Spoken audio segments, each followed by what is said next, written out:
Sina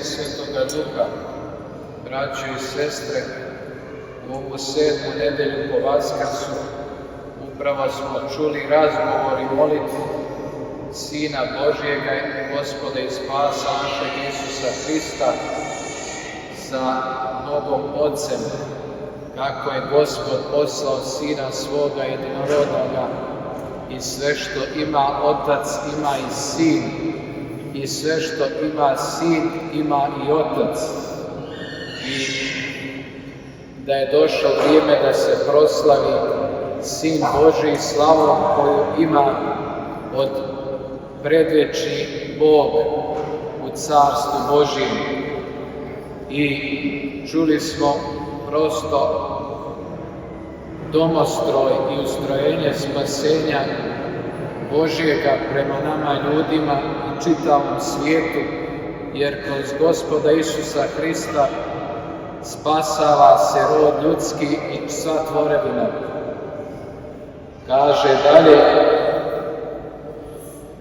Oče, došao je čas proslavi Sina svojega, da i Sin tvoj proslavi tebe, kao što si mu dao vlast nad svakim tijelom, da svemu što si mu dao daruje život vječni. A šta je život vječni?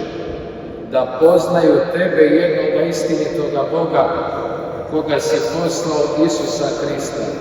To je život vječni, da poznamo Boga u ovom svijetu, Isusa Hrista, i naslijedit ćemo vječni život. A kako da ga poznamo, ako ga ne poznamo u crkvi njegovoj, gdje je Gospod glava, ako ga ne poznamo u bližnjem svome, u bratu i sestri svome, jer svakome Bog darovao taj lik da se ogledamo, da se Božji lik ogleda u svakom našem bratu i vječnome sabratu. A onda danas još slavimo ovu nedelju svete oce prvoga Vaseljenskog sabora,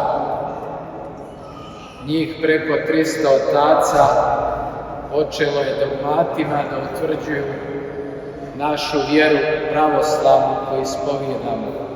Samo da se sjetimo svetoga Nikolaja Milikijskog, svetog Spiridona Trimitrovskog, jednog od svetitelja koji su učestvovali na ovom svetom i Vaseljenskom prvom saboru, gdje su i utvrdili prva 4 člana iz simbola vjere i ispovijedanja, koji su nam darovali to besce blago.